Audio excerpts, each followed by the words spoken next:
nkurahiwe iteka imana nkorera n'ubugingo bwanjye ndi umukozi w'imana mbura abana nabyaye niba nkubeshya uyu mwaka wa 2024 nzawuriremo kuva utangiye kugeza ushoje mbivuze n'akanwa kanjye. CLAUDE yaranterese arambwira ngo tujye gusambanira igitarama muri hoteli y'igitarama, arambwira ngo hari ngo ikanzu yanguriye ngo y'itanu. Iyo ndaje n'izo message nziguhe za CLAUDE ari inyuma yanjye kwa Rusagara, mutazagira ngo ikibazo mfitanye na CLAUDE ni icyejo ubundi, ni icyejo ubundi Rusagara apfuye, ni litije mfitanye nawe camarade. Nkurahiwe iteka imana nkorera n'ubugingo bwanjye ndi umukozi w'imana mbura abana nabyaye niba nkubeshya uyu mwaka wa 2024 nzawuriremo kuva utangiye kugeza ushoje mbivuze n'akanwa kanjye. CLAUDE yaranterese arambwira ngo tujye gusambanira igitarama muri hoteli y'igitarama, arambwira ngo hari ngo ikanzu yanguriye ngo y'itanu ngo n'urukweto ngo n'isakoshi. Reka biriya biganiro bya kera nkiri nzahare urumva. CLAUDE ubwo arantereta ndamuhakanira. CLAUDE ashaka ngo kunjyana ngo mu biterane ngo muri Tanzania ngo kwa muri, ndamuhakana kuko yari yagiye kubaza inshuti yanjye ayibwira ngo MUTESI se bizava mu, ndaramubwira ati ijambo rizavamo ariko ibyo mushaka by'ubusambanyi nta bizavamo. Camarade mureke kuba nk'umuntu muri inyuma ya CLAUDE mwe mutazi icyo nzira, icyo ndakikubwiye kandi naragicecetse urumva.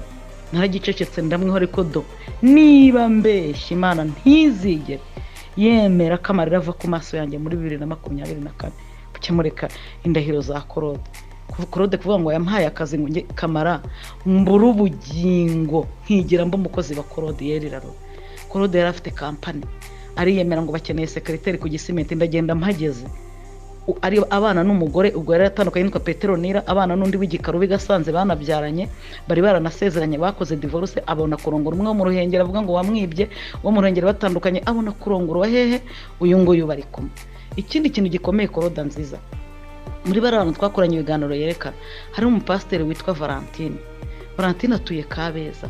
CLAUDE yaragiye yinjira urugo rwe, Valentine afite abana 8. Valentine yaraje arampamagara urumva, njya kumusengera ajya mu cyumba cye nsohorera imyenda ya CLAUDE n'inkweto, yanze kumvira mu rugo yirirwa yifotoreza ku gitanda cyanjye yereka abagore ngo hano niwe urumva. Valentine ndamusengera nk'umugore mugenzi wanjye nzi icyo gikomere kuko CLAUDE yari yafashe irembo kwa Virginie, yavuye kwifotoranya na Virginie ariko ubwo akari fiance wa Virginie, ibyo afite n'ahandi hantu ngo nimba ariko hano hirya y'Rwamagana nimba ari Nyagasambu nimba ari naho ngafite ahandi yateguje kazajya gufata irembo. Iyo mikino yose CLAUDE ayikora mu bagore urumva. Icyo gihe nsengera Valentine nsohora ibintu bya CLAUDE byose mu nzu ya Valentine, nsohora nkira nkura mu cyumba, sinasohoye mu nzu nasohoye mu cyumba cye ndamusengera. Umugore aratura aranje hamagara CLAUDE amuhebye. CLAUDE kuva yamenya ko nahagararanye n'uwo mugore ese basi ni uwo mugore uye nikoreye n'ubukwe urumva. Mwebwe CLAUDE aza akabashyiramo mitingi ntabereke imva n'imvano y'ikibazo cye na MUTESI urumva. Ngibyo ibintu nzira kuri CLAUDE ubundi buriya ngo nintamuha miliyoni ntazaceceka. Iyo mubona akora ibiganiro avuga ngo MUTESI azaza nshake na musaza wanjye arambwiye ngo nzajye kumushaka, na papa wa Badarirene nawe ari kumubwira ngo aranshaka.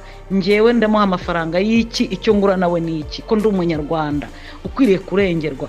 Kuki CLAUDE yumva kugira ngo areke gusebya umuntu ariko akeneye amafaranga, ahubwo ko njewe nawe twageranayo nkamurega sinjye nyine ibazabikora n'abandi banyarwanda, ibazabikora n'abandi bantu. Camarade ndatuje ndi umupasiteri ndi umukozi w'Imana, ariko hirya ya MUTESI hari umuntu CLAUDE azakorera iki kintu bicana amaraso ave mu muhanda kandi mubireba. Mujye mugerageza CLAUDE naza n'inkuru nka ziriya muzitoze neza, mujye ku muntu ari kuvuga mumubaze icyo yabapfa nawe. Uwo niwe CLAUDE na MUTESI. Umugabo wese ugusabye ukamwima habamo litije. N'ibyo bintu by'ibinyanga yakoraga nkagenda ngasengera uwo mugore w'Imana yamwihereye n'umugabo arira ambwira ati wansengeye Imana ikankurira uyu mugabo waje mu rugo urumva. Nibyo uwo niwe CLAUDE nyuma yaho yafashe agatoki ku kandi reba umuntu kujya kwandikira umugabo w'umuntu akambekera ngo ndi kurya imikeke n'umugabo agacaho umugabo agasigaza akaboko ko mugabo. CLAUDE ibyo yari ari kubikora iki niba koko ndi mushikiwe ibyo yabikoreraga akamuha ifoto y'umukobwa uvindi imwe na wa mugore we n'umugore ngo wari inshuti ye wigasanze wajyaga akora ibiganiro afite akarongo mu mutwe. Uwo mukobwa na Kamana wo ku Rugendo TV aramuzi urumva. CLAUDE mwe muvuga CLAUDE muzi ubugome bwa CLAUDE mwebwe. harya ngo wavuga ngo ni nta CFPR Claude yicara imbere yanjye akitaba Yes General Mubaraka kandi nacunga agasanga ari kuvugana na papa bitangaza. Urumva n'umuntu uza kukumbeshya n'umuntu wicara imbere yanjye, urumva kamara harige nabayeho nihonga ko Claude akamvuga nkamuha amafaranga nkayamuha kaza tugakora nk'ikiganiro tukereka abantu ko tubanye amahoro. Rero nibyo yamenyereye, azi ko n'ubundi ndakomeza kumuha yandi mafaranga kandi ubu nanjye ndi umunyarwanda. Ibyo kuvuga ngo aziranye n'abaribu ngo ni nta CFPR ngo aziranye ngo n'abagenerali ibyo ntaho bikangisha Mutesi kereka nanjye ntari umunyarwanda. Urumva uwo niwe rero Claude, uwo niwe Claude. Ariko mwebwe muvuga Claude ntago mumuzi. Claude ni umugome, yakwica uhagaze, yakurangiza nk'ibyo ari gukorera umuryango wa Rusagara. Umuntu ufata umugabo mugenzi we akirirwa muhimbira ibinyoma nkabiri, agahimba ibinyoma nkabiri, akirirwa azenguruka amaze gukora ibiganiro bigiye kugera mu 100, nta cano nimwe atajyaho, azindukira Rusagara ushinyagurira umurambo akiri muzima yamukorera ibinganiye. Ubwo abantu barira bakavuga ati Claude areke harya buriya Claude akunze abana ba Rusagara. Reba kujya kubona papa wawe ari ku binyamakuru ngo bagore yarongoraga ngo bake yasambanye ngo ibiki n'ibiki, umuntu umwe ari uri kumuvuga. Harya buriya nibwo akoze ikintu ngo ari gusebya Mutesi, ahubwo yabaye ngo rimo arankomeretsa, buranga aravuga Rusagara kankomeretsa. Kamara nta cyankomeretsa kurenza ko Rusagara yapfuye, sibyo? Icyo nicyo gikomeye mfite, ibindi byose nko kwandika basakuje mu isoko.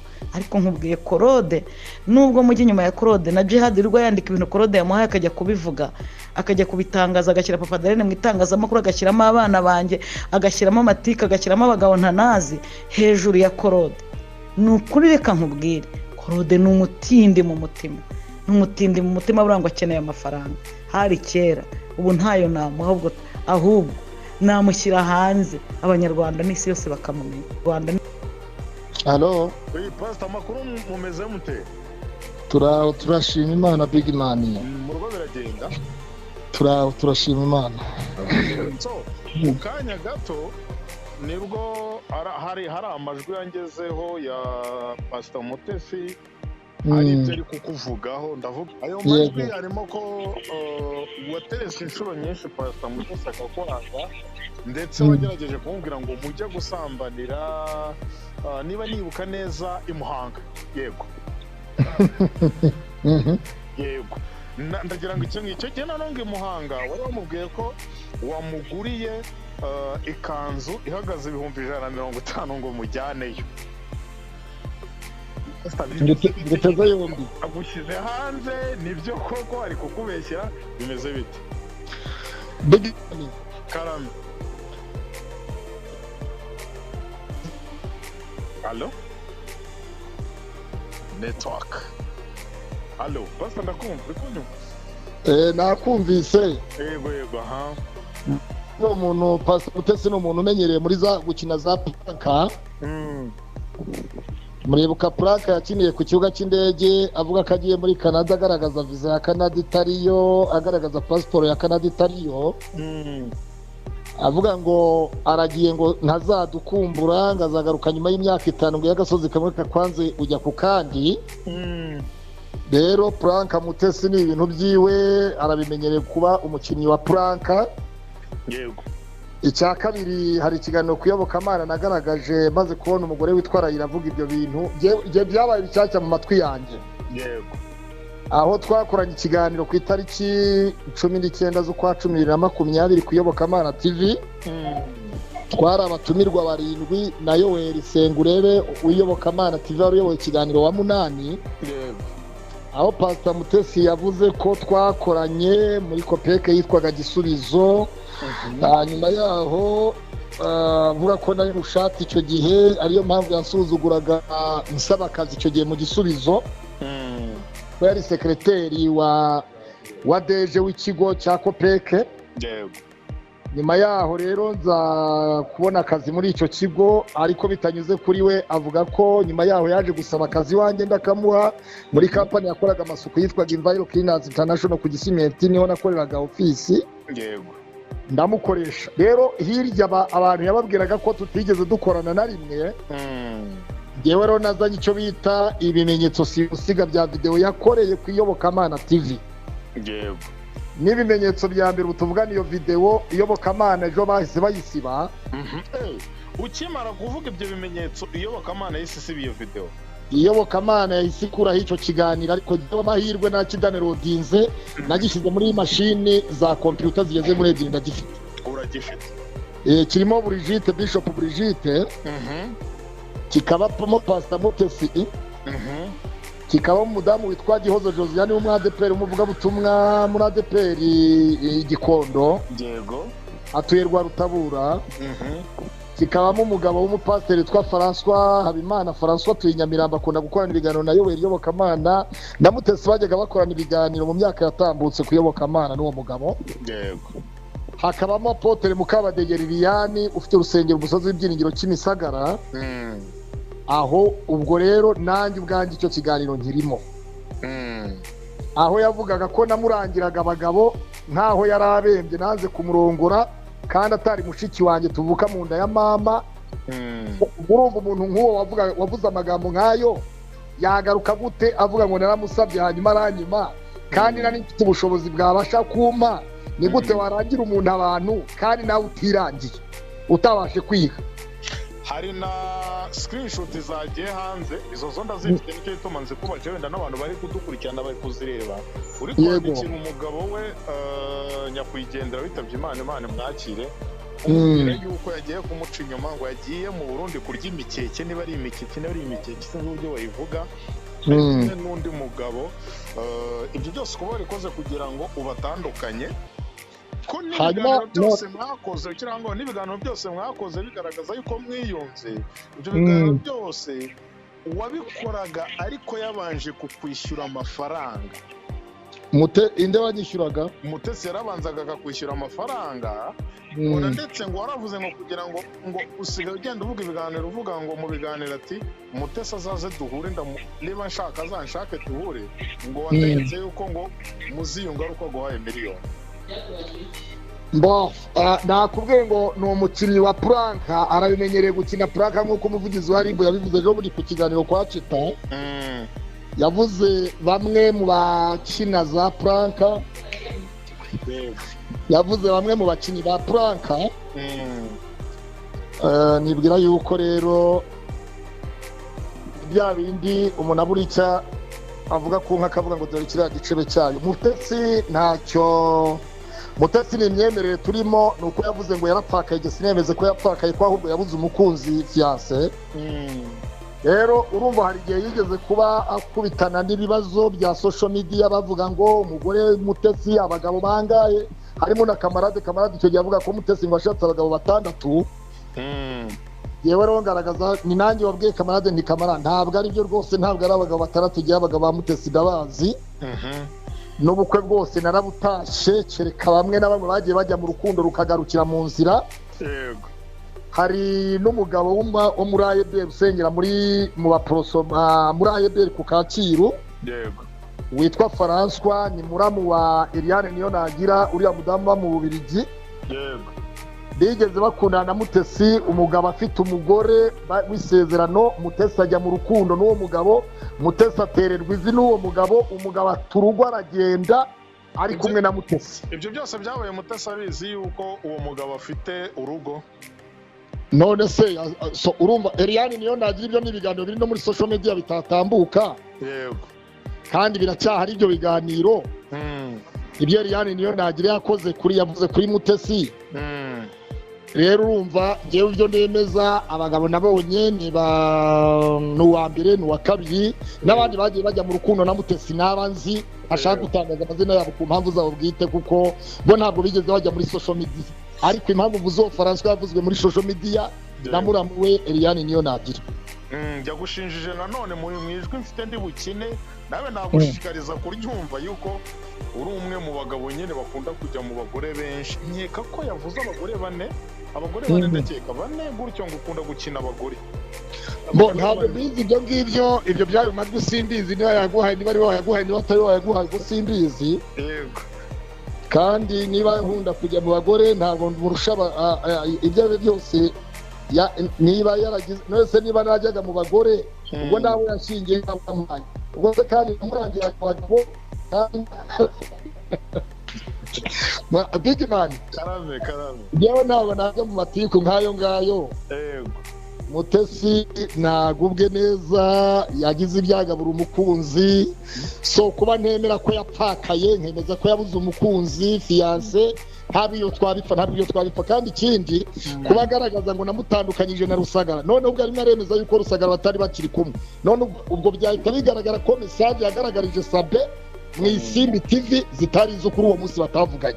yego icyo gushaka icyo kumusaba rero ngo muryamane mujyane Muhanga niba mbyuka neza ubwo nukukubeshye ariko guharabika ibyo je nakubwiye video uje ku kiganiro cy'Ikaze TV ureba ka video kariho nushaka ugakata ukajyana. Hanyuma Mutesi ni umukinnyi wa pranka. Mutesi akunda kuvugwa, abakeneye kuvugwa muri social media, akora udushya, ahora yazanye uburwayi, ahora yagize gute, ahora yagaragaje ko yagiye hanze, ahora yagaragaje ibintu nk'ibyo byo muri hospitali bikenera amafaranga muri social media. Wabyumvise neza? So rero bivuze iki jewe ntabwo abakinnyi ba pranka sinkina na pranka n'abantu bajye bakina pranka zabo, izo voices ziba yasohoye agahereza abagenti biwe yewe byo ntabwo bindeba. So niba ceneye urumva ibyo byose hari abantu bakunda kuvuga nk'intuze nka sizi uko nabivuga jewe. Ariko icyo navuga cyo Mutesi ni umuntu byose nigeze mwifuza sinanamutekerejeho sinagize gute. Niba nkunda abagore nta kibazo mu bagore nahisemo, niba nkunda abagore mu bagore nahisemo nararongoye nakoze mariage. Yego so gira message umugenera mbere yuko dusoza pastor. Icyo namubwira ni kimwe ntabwo icyo nakoza cyambere ayo majwi niwe yaguhaye. Oya mu bushakashatsi bwanjye pe ntabwo ari we yampaye ndarahiye imbere y'Imana ndarahiye ntabwo ari we yampaye ko ntabwo njya mvugana nawe. Uyu munsi wa none icyo namugenera jewe kuba afata amajwi ya nyakwigendero yita ko yari umukunzi we Diedona akayasohora hanze akayahuriya mugore Rayira akayakina ijwi rya Rusagara, amajwi atazanye ya Rusagara akiri ku isi ngo yakina avuga ati nimwumve uko umugabo wanjye avuga, kuko Rusagara tumuza aririmba muri korali Hoziyana muri ADPR Nyarugenge Gakinjiro. Kuba rero atarazanye amajwi avuga ati nimwumve umugabo wanjye uko agira ngo Mutesi wanjye waramutse neza mugore wanjye nibi, ataragaragaje ko afite Rusagara mbere yuko aza mbere, ntabwo rero byari bitereka asohora amajwi ya nyakwigendera Rusagara arimo arakora ayo majwi akomeretsa. Amajwi ni ijwi rya Mutesi nyine ari gusobanura urwango mufite, ntago ari amajwi ya Rusagara, ni ijwi rya Mutesi. Yewe ntabwo na big man genda kungana urumva. Kandi icyo nasaba ni kimwe, Mutesi niyumva hari ibigize icyaha biri kuri Niyonzima Claude, turi mu gihugu kigendera ku mategeko kireba ibyaha n'ibimenyetso. Wabyumvise neza big man? Ndakumva. Turi mu gihugu kigendera ku mategeko, turi mu gihugu kigendera ku bimenyetso. Bivuga ko ari 2019 ibyo bintu byabaye. 2019, 2020, 2021, 2022, 2023, 2024 tugeze uyu munsi wa none. Mutesi ejo bundi yarari hano mu rugo iwanjye kuri 26 z'ukwa 12, madamu wanjye yagize anniversaire. Wabyumvise? Ndabyumva byose. So rero urumva icyo gihe tureke gukina abantu ngo turesha abantu tujye muri ni bya bindi by'abakinnyi ba showbiz. Mutesi arashaka gukina showbiz, ashobora kuba hari ikintu ashaka kuzagaragaza nyuma y'ibi bintu avuga kugira ngo agire population y'abantu benshi bamurangariye bamukurikirane cyane. Jewe umugabo wa mbere wa Mutesi yitwa Ntaganda Kariste, turivuganira umunsi ku wundi. Yarambwiye ati ariko Mutesi ko numvise ngo Mutesi murapiki. Ndavuga nti ese wowe urabivuga sanga twapiki na Mutesi. Ndavuga ni jewe rero navuze yuko atapfakaye, bivuga yuko atari bwashingirwe byemewe n'amategeko. Leta y'u Rwanda ishishikariza abantu abantu mbese babana bitemewe n'amategeko. Leta ibashishikariza gushingirwa bakajya mu mirenge mu irangamimerere, abandi bakajya mu nsengero z'Imana. Nk'umuntu nka pasiteri rero yaravuze ngo Sabe aha turi mu isibo n'umudugudu bazi ko ari kwa Rusagara, ari mu rugo rwa Rusagara na Mutesi. Noneho genda avuga none se niba kodesha Rusagara yakodeshezaga Mutesi, bazi ko ari kwa Rusagara na Mutesi gute? Mu yandi magambo pasiteri ushingira abantu, pasiteri abantu bita izina pasiteri, ni gute koko yemeza Rusagara yakodesheza Mutesi mu gihe batarabana byemera amategeko, akamukorera byose nk'umuntu bazabana, afata nk'umuntu uzaba umugore we, nk'umuntu yakoye, nk'umuntu yafashe irembo. Ibyo nuko nabivuze. Nkavuga nti noneho rero ntabwo akwiye kuvuga ngo yapfakaye, kuko abapfakazi turabazi, tuzi ububabare bw'abapfakazi. Uyu munsi Mutesi agiye mu irangamimerere ry'u Rwanda, ntabwo yasaba attestation de levage mu murenge ngo bayimuhe, icyemezo kigaragariza ko yapfakaye. Nuko jyewe navuze. Okay, reka ngushimire cyane abakozi pastor. So icyo namusaba rero nagabanye kugaragaza amajwi ya nyakwigendera Rusagara no gushyira abashiki ba Rusagara muri social media, atanga nimero za bashiki ba Rusagara ngo bavuge, rimwe na rimwe barakiba bakomeretsa n'abana ba Rusagara. Ibyo bintu ugasanga rero Mutesi nareke kugenda ko akora content. Urumva content buri gihe content nave mu byarimo, hanyuma rero ko abantu bongera kuvuga ku bintu bya Mutesi. Urumva aho kugira ngo azavuga tobore, arimo aragenda atuma abagenti barayira abitwa abajisita abo bose abo ngabo baraho. So urumva rimwe na rimwe n'abakiswa abakozi b'Imana bakahagarara mu murimo bakagaragariza ukuri, ntabwo barimo barahagarara mu cyo cy'umurimo w'Imana. Claude ndavuga nkanjye mu myemerere yanjye, none se giye bako nakoze ubukwe, nagiye mu murenge, hajya mu nzu y'Imana, kubera iki giye ntishingiye? Nuko narinzi ko icyo ngicyo ari icyaha. Rero njye naravuga ngo Mutesi ntabwo yishingiye, ntagahamye ko yishingiye, ntabwo ari byo. Nicyo ngicyo giye rwose, naho ubundi nta kindi. Mutesi ni umuntu twakoranye mu kazi kamwe kabiri, yakoze muri kopeke Gisubizo turakorana. Mutesi twakoranye mu kigo nari imbereye umuyobozi cya kampani y'amasuku.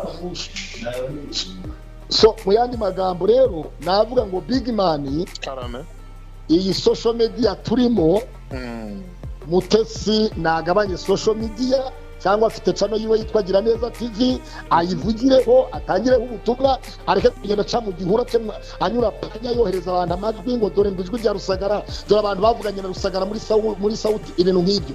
Nk'ubu urugero, camarade yigeze gusaba amafaranga 100,000 Rusagara. Nuvuga ngo Mutesi yabaga afite nimero ya Rusagara, Mutesi yari afite WhatsApp ya Rusagara. Rusagara ari muri Amerika. Yego. Noneho camarade asabye amafaranga Rusagara 100,000, message ijya kwa Mutesi. Igiye kwa Mutesi, Mutesi aramwanga ngo Pastor Koro muri ibyo yabimbwiye kuri telefone yanjye, aranyandikiye immediate n'ibintu bifite muri telefone yanjye. N'ama voice yarayamati ndavuga nti noneho ndangije je narifite nimero za Rusagara. Nimero 2. Naherukaga kuvugana na Rusagara 2022 nko mu kwezi kwa mbere kwa kabiri. Nibwo naherukanaga agiye kuvugana na Rusagara. Icyo genda byibuka, hari n'ikiganiro twakoze kuri Great Hotel, ni nabwo yanambwiye ati uwitwa camarade rwose, nandi kumwe na camarade Rusagara turavugana, arambwira ati camarade muhe nimero zanjye tujye tuvugana nta kibazo. Ari nabwo wabonye camarade yateye intambwe akajya kwa Mutesi Masaka ngagiye kumusaba imbabazi. Yari yavuganye na Rusagara. Yego. Urabyumva neza big man? Ese kuvugana na Rusagara ni icyaha kuryo nenda kujya gusaba nawe. Ikindi cya kabiri, kuvugana na Rusagara ntabwo bigize icyaha. Yego. Ahubwo yavuga ati navuga ati Claude ni watumye ntandukana na Rusagara, Rusagara apfuye, naravuye mu rukundo na Rusagara kubera Claude. Naba ari byo binashyira hariya ku Karubanda. Avuga ko batari bakivugana, bari baratandukanye, noneho nanjye nze mu kibuga ngaragaze ibizibiti by'ukuri. Sawa, urakoze cyane, ubwo tugiye gutegereza episode ikindi niburenzeho. Wabonye ko Sabe yavuze ati, wabonye ko Sabe yeretse message Sabe mu kiganiro ku Isimbi TV. Yego.